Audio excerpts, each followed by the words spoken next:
¿Has tenido esa conversación sobre la casa? Hay conversaciones que sabemos que tenemos que tener y que posponemos indefinidamente, porque son profundamente incómodas, porque parece que hay tiempo infinito delante de nosotros, porque simplemente hoy no es el momento adecuado. La conversación sobre la casa es una de esas. Me llamo Viana Reyes, tengo 67 años. Vivo en Valladolid, en una casa unifamiliar que Ernesto y yo compramos en 1989, cuando los niños eran pequeños y esta zona era, las afueras de la ciudad, un lugar donde podías encontrar espacio y aire. Ahora esa zona es casi el centro. La ciudad ha crecido alrededor de nosotros.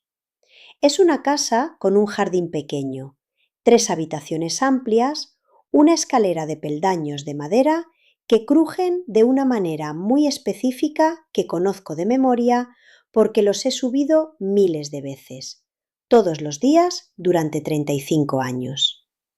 Es la casa en que crecieron mis 3 hijos. Es la casa en que envejeció mi madre, que vino a vivir con nosotros después de que se quedara viuda, que ocupó la habitación trasera durante los últimos 4 años de su vida y donde lentamente dejó de tener fuerzas para subir esa escalera que yo subo sin pensarlo. Es la casa que ha contenido 35 años de vida ordinaria, que es otro nombre, el nombre más honesto para la única vida que tenemos. Ernesto murió hace 2 años, un infarto, como mi madre, como tantas personas que amamos. Y el día después de su muerte, cuando empecé a moverme por la casa con la irrealidad de los primeros días del duelo, cuando todo parecía acontecer bajo el agua, cuando no podía recordar en qué orden estaban las cosas aunque las había visto miles de veces, me di cuenta de algo que llevaba años posponiendo. Nunca habíamos decidido juntos, Ernesto y yo, qué pasaría con la casa cuando uno de los dos no estuviera. Nunca habíamos sentado y hablado de ello, no por falta de amor. Éramos una pareja que se quería, por exceso de vida. Siempre había otra cosa más urgente. Siempre era demasiado pronto para esa conversación, demasiado mórbida, demasiado pesimista, y luego, de repente, era demasiado tarde. Ernesto estaba muerto y yo estaba sola en una casa grande con preguntas que no sabía cómo responder. La casa es grande para una persona sola, 6 habitaciones cuando hay una sola persona.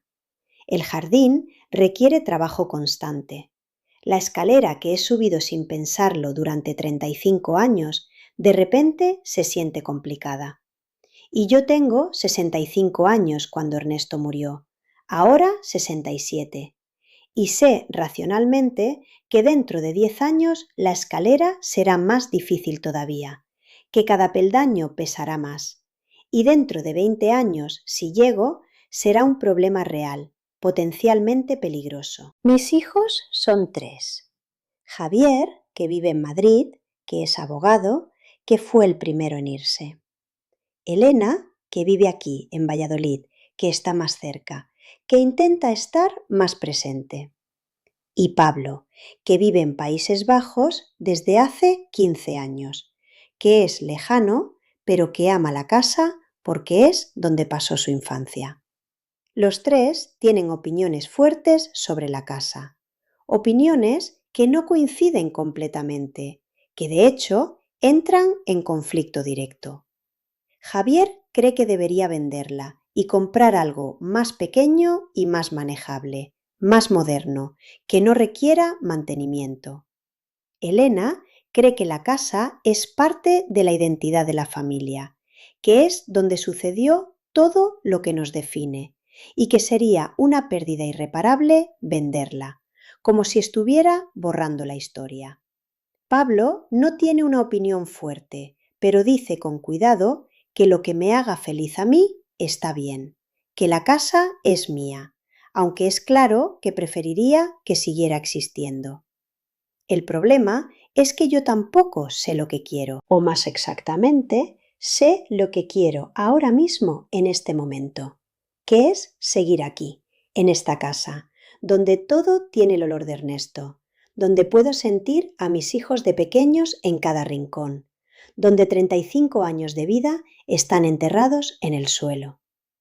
Pero no sé lo que querré la Diana de dentro de 10 años, y la decisión que tome ahora va a afectar profundamente a esa Diana que todavía no existe, que no puedo consultar.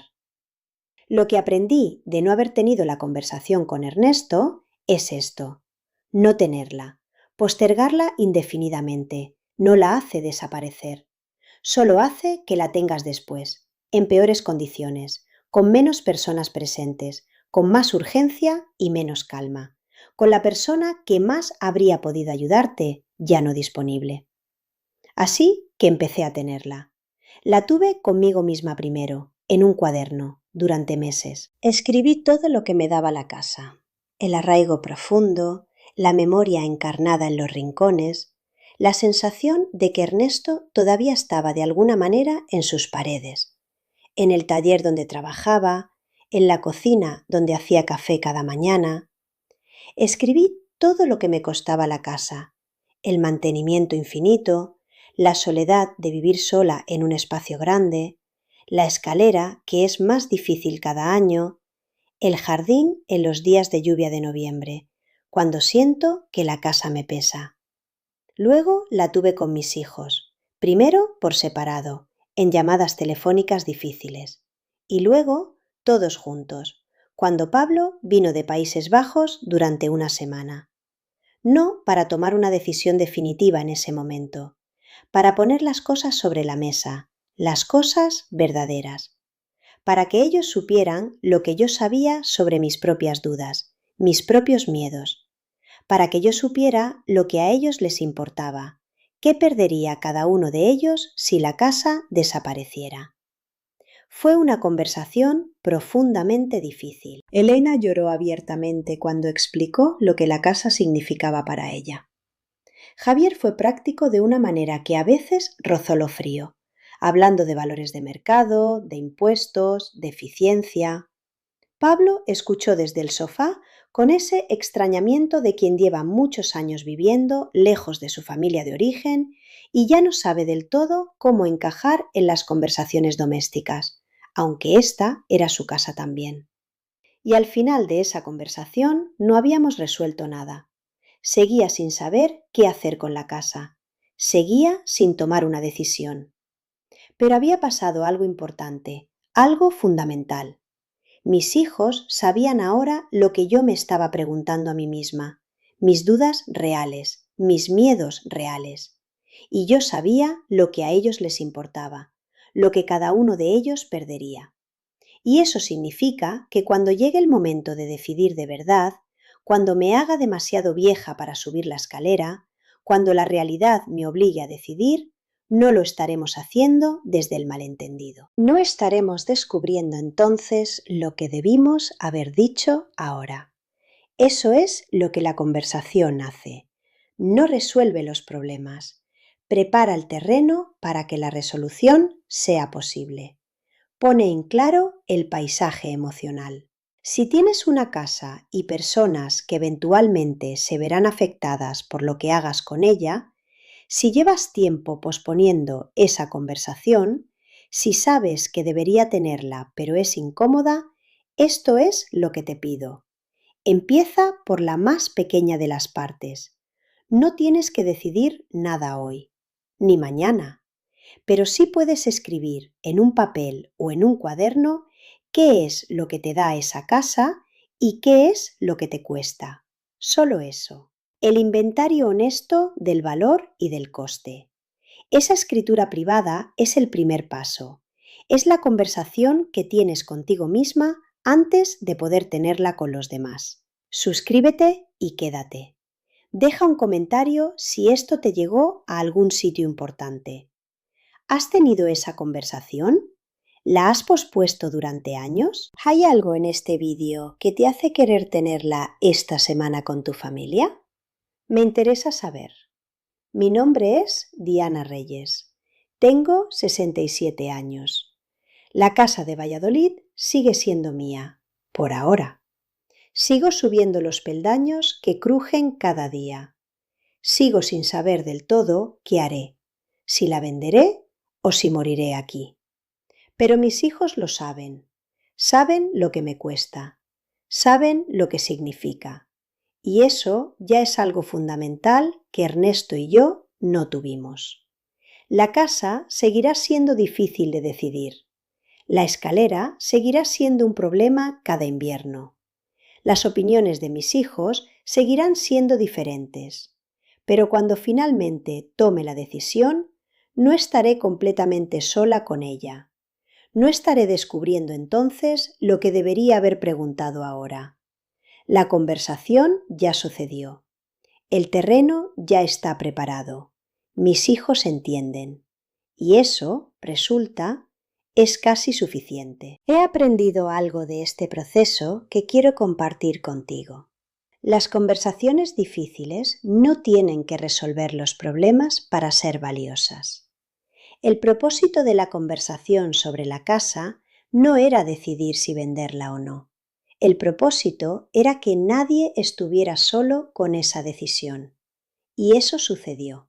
Eso en sí mismo cambió todo.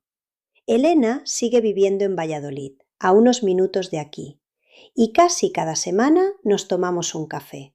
A veces habla de la casa, de cómo se sentiría perderla. A veces no dice nada, pero está aquí.